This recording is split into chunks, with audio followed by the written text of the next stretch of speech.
आज भिडियो आपण मैंने जानीपारे कि सुभद्रा योजना को आसला बहुत बड़ खुशी खबर ना एथर निर्वाचन में बीजेपी बा भारतीय जनता पार्टी ओडिशा रे बहुमूल्य हासिल कर सारी जहाँकि आपण मैंने जानिथिबे एवं आगामी दिन में ओडिशा रे बीजेपी सरकार गठन होगाकू जाउची एवं आपण मानकू सुभद्रा योजना विषय रे पूर्व भिडियो आपण मानकू अवगत करैथिली जहाँ आपण मैंने जानिथिबे निर्वाचन पूर्व भारतीय जनता पार्टी बा बीजेपी तार इस्ताहार पत्र रे प्रकाश करथिले एवं मोदी ग्यारंटी पत्र मध्य प्रकाश करथिले सेही इस्ताहार पत्र रे प्रमुख योजना थिला सुभद्रा योजना। एही सुभद्रा योजना विषय रे आमे आलोचना करिया आ जो माने चैनल को नुआ करि आछन्ते चैनल को सब्सक्राइब करबा सह जो पाखरे घंटी चिन्ह अछि दबाई नोटिफिकेशन ऑन कर दियंतु जहा फल रे आपण माने एमिति नुआ नुआ सूचना आम चैनल थरे अपलोड होउची तो आपण माने सर्वप्रथमे जानि परिबे।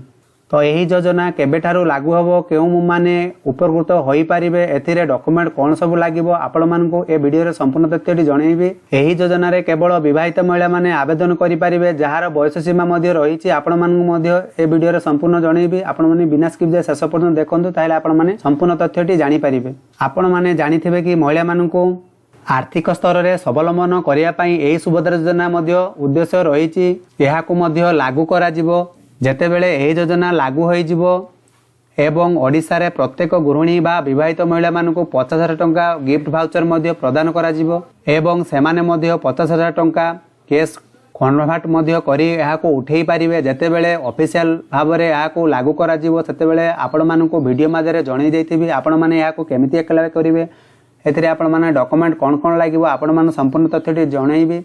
तो आपण आशा करूँ जो मैंने चैनल को नुआ कर चैनल को सब्सक्राइब करने जो पाखर घंटी चिन्हटी अच्छी दबे नोटिफिकेशन ऑन कर दिंतु जहाँ फल आपण मैंने नुआ नुआ सूचना यही चैनल थ्रू जानीपारे।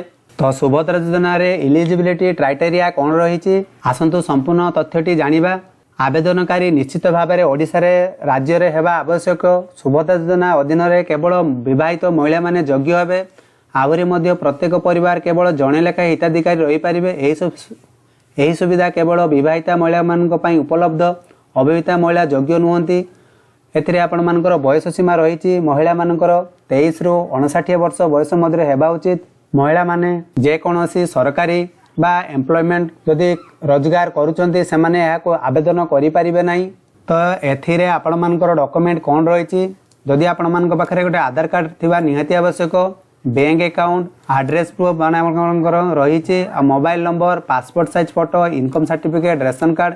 तो ये आपण मैंने सुभद्रा योजना रे अप्लाई करें जितेबाला आवेदन प्रोसेस हम आपण मानक वीडियो माध्यम जणई देथिबे। आशा करुच्ची वीडियो माध्यम आपण समस्त सूचना जानीपारे। आपण मानकर मनर जदि किसी डाउट रही जाऊँगी कमेंट बॉक्स में कमेंट लिखिक निहाती जणातु आपण मानक संपूर्ण सहाय्य करी। तो सेतिकी पर्यंत रोची बाय बाय टेक केयर।